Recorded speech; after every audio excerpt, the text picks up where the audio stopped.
you a quick recap of where I'm at and what I've gotten done, and then we'll go from there. Okay, so yesterday I dropped out crossbar, remember, up there. I didn't want to take out the ball joint here because that's a pain in the ass and I don't have a puller. So what I did instead was I pulled the two bolts that link into the cross member. Okay, they're one up front, one in the back, and yeah, a little bit probably non-conventional. Most people probably just pull the ball joint and drop the whole assembly down with the cross member, but I found it just as easy, and I didn't have to disturb the freaking ball joint. So here's the cross member. So this is the way it came out of the car. This is where the transmission bolts to.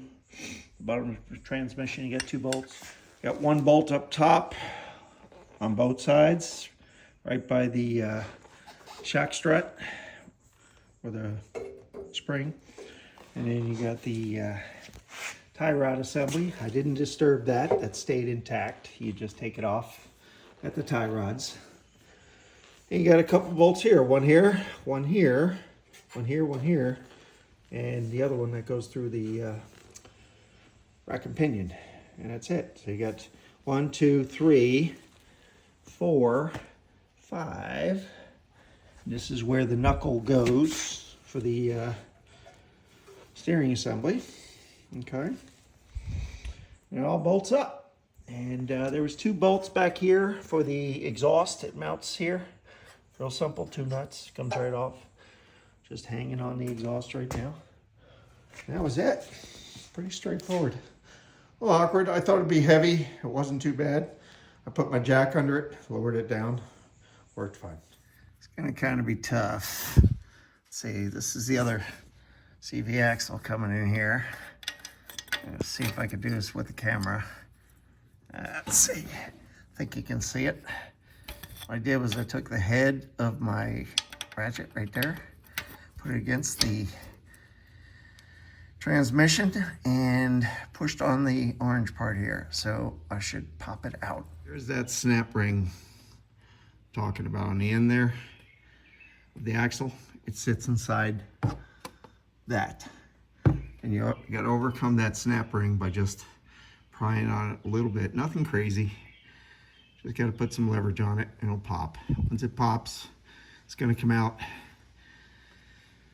just fine. The thing you got to watch for, if you haven't drained it, and I should have thought about this, when I popped the other side, a shit ton of fluid came out and it covered me. I wasn't ready. Stupid. Sometimes you think you got it wired and you don't. Everything's ready. Got the fender well out. Remember I was saying earlier that I had a starter issue. It kept dying or wasn't getting enough juice. Well, let me show you why. Thank you again. Good old people working on cars that don't know what the blank they're doing. This is the ground to the battery terminal. Grounds to the frame here. And it comes straight down and it grounds straight to the block. At least it's supposed to. Right here, right? Well, guess what? They didn't hook it up. So when I opened the fender well, this was dangling. So there's my starter issue. It wasn't getting a good ground and the solenoid wasn't getting enough juice, probably getting hung up in the bell housing on the pressure plate is my guess, which damaged the starter. And yesterday, after finding this, I said, well, maybe this was it. And I double, triple checked to see if maybe there's some hope here and I don't have to tear it apart. But as I was spinning the engine through clockwise with normal engine rotation, I had one hand on the crankshaft with a ratchet, slowly pulling it through. I tried to hold back as much as I could, or the flex plate.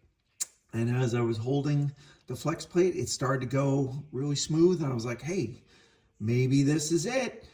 And then it started skipping and I felt it grind. So that tells me it's broken at the hub, is my guess. We'll find out shortly. So last night, pulled a bunch of stuff from here. Nothing too hard, nothing too difficult. I'll walk you through it real quick. folks, the left side of the engine over here, from the air filter over, which is about here, over, you really don't have to mess with. Just leave it alone. Don't watch the internet videos where this idiot's pulling off the intake manifold and all that crazy stuff. Extra steps. I don't know if he was doing satire or, you know, he's a mechanic, he's losing jobs, and he's trying to scare people into not doing the work. But yeah, it isn't rocket science, folks. You just pull out the parts you need right here. Okay, now that gives me access to all the harnesses down here, which I got to pull some harnesses out in a second. The other day, when I was working on the starter, I decided, you know what, this is just going to get in the way when I drop out the CVT, so I pulled it.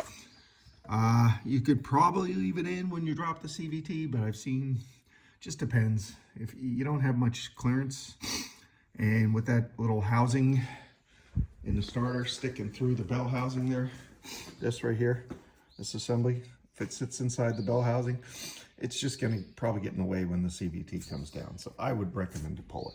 It's 3 bolts, big deal, and 2 nuts, okay? So pretty straightforward. All right, anyway, that's where I'm at. Everything else is done. Where CV shafts are out. Rack and pinion hanging there, no big deal. I got it resting on the temporarily put it in place. Just hand tightened it so that way it isn't dangling. But everything else looks good. Let me see. So you guys can see. Nice clear room to drop that CVT. Shouldn't be too hard. So next hour I expect to start dropping it. Really not looking forward to it, but to make life easier, back in the day, I would drop the transmission and put it on my chest, or put a jack under here with a piece of wood. That's just not smart. So I went to Harbor Freight yesterday. I know, Harbor Freight, oh my God. Let me show you what I bought. It's kind of cool. Look at this. This is a jack stand for the transmission, okay? 89 bucks, folks. I don't care what you say. It's good metal. It's on solid casters. Jacks right up. Look at that sucker. I'm going to put a little extension on there and crank that puppy up. Got a solid strap. Shit, that's a better cargo strap than freaking some of the cargo tie downs I have. It tilts the angle so you can, or it tilts the mount so you can angle it towards the car. Whole 9 yards, guys. Come on. 89 bucks. It's usually 125. Caught it on sale yesterday. I know, Harbor Freight, oh my God. But you know what? That's going to make life a lot easier. Okay, I'm at the point now. I got the plastic shroud hooked up out of the way. Just took out the rivets on the bottom of the bumper and one on the fender, piece of cake. Gave me lots of room now. Release this can plug here. This little connector comes right off. And there's some more tucked away in there I need to get to up top, right here.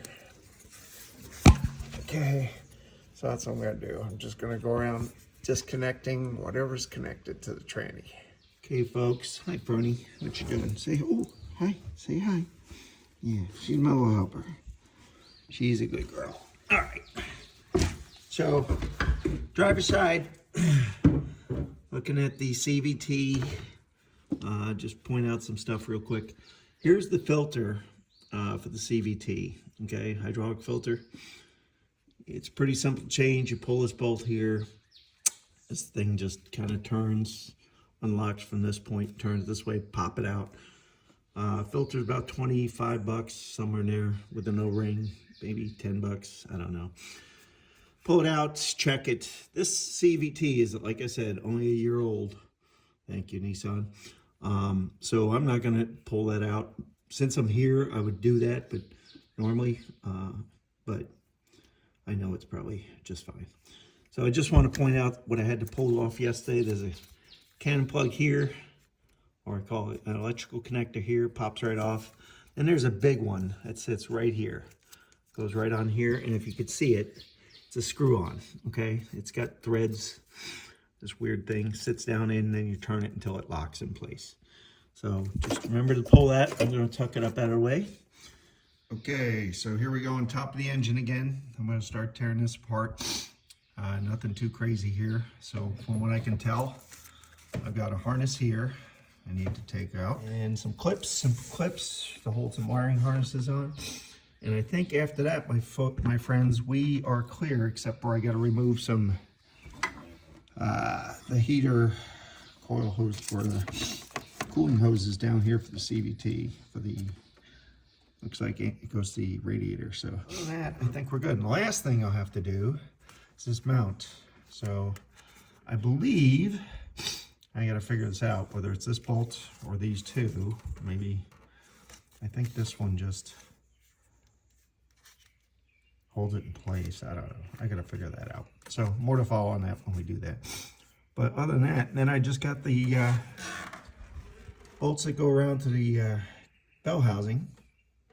And I think this puppy will be ready to drop.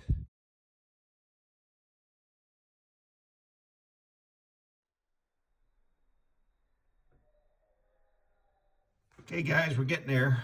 Just learned some, played with some things and just made sure I was pulling the right stuff. I am using the same CVT. I'm just replacing the flex plate so I don't have to pull everything. So what I did was, this is the, looks like the shifter for the transmission. So I pulled that cable and put that aside. Took the nut off here. Marked it though before I did. Took pictures. Checked where the indicator was. It's in alignment for park. Looks like straight up. So I get it all the way back. Make sure when I put it back in, it goes that way. The cable goes from here underneath, straight back to this bracket. You pull it past the bracket and then drop it in, pull it up. And then there's a clip that goes on the front of it like this. It goes, locks it in place. Oops. It slides right down in that groove, locks it in place. Pretty straightforward. All right, so the only things left, I moved all the wiring harnesses out of the way. Everything's looking really good. I still got the heater core hoses to pull, and I'm going to do that last because that may get messy. I was going to mess with these hoses and just get them out of my way, but you know, they're not broken. Don't fix it, and it just winds up, you lose fluid for nothing. So leave those alone. Okay, so I think we're in there. I think I got everything except for the cooling unit hoses. I'm going to do that next. But everything looks to be clear.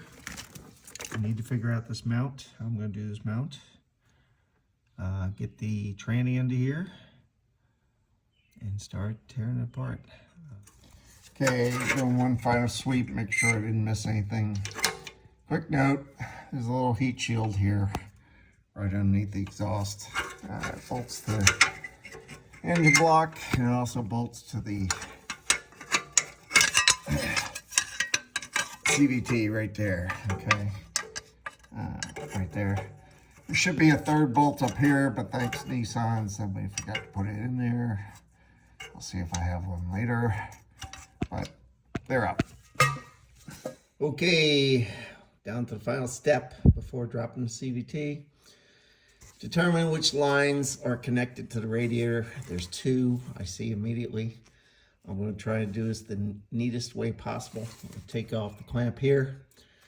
Of course, there's going to be fluid come out of here. I don't know how much. I've got a nice bucket for it down here.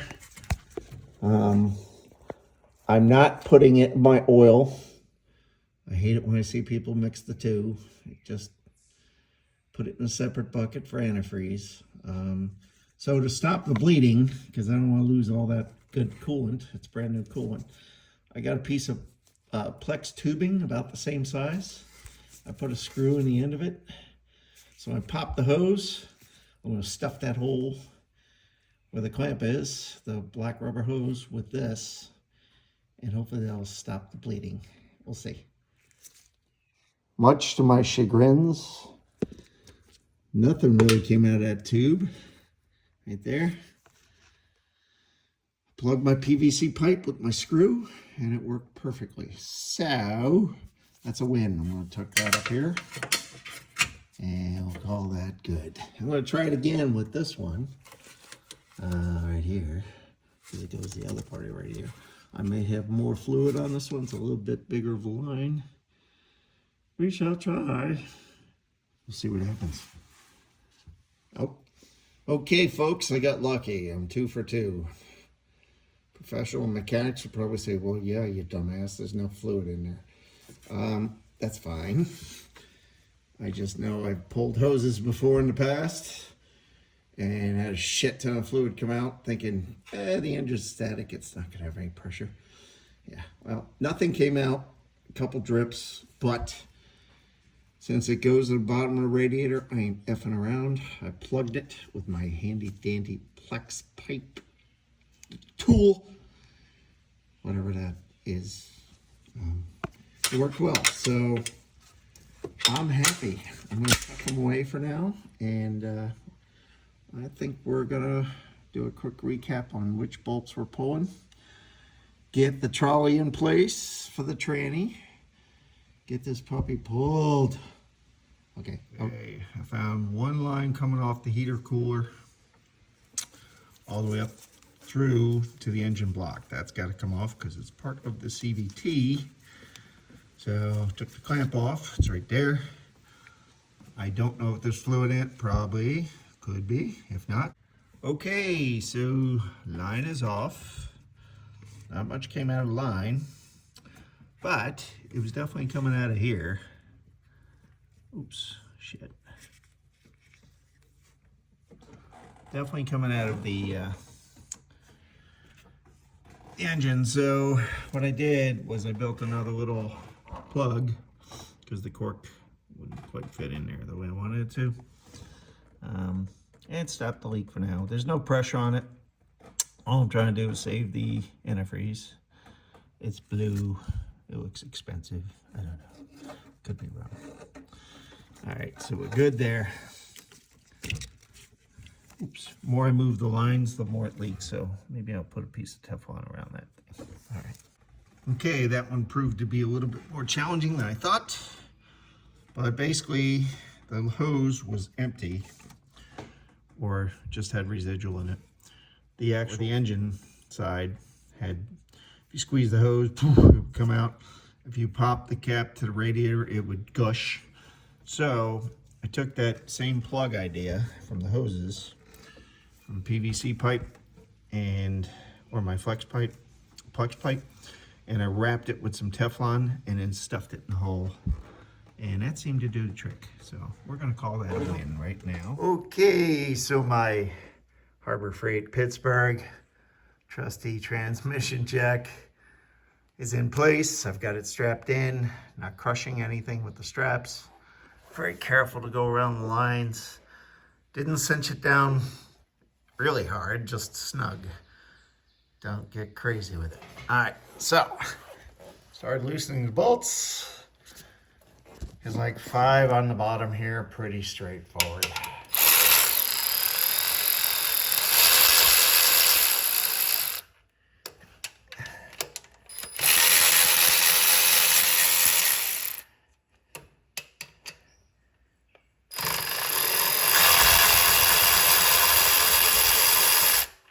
Look at that, just like a Milwaukee Fuel for 89 bucks. Does it just the same, folks. But I will give you, the Milwaukee Fuel is cooler looking. I mean, but for 250 bucks, I don't think so. I'll take the 89 Alex. A little cheaper. I like my green stuff.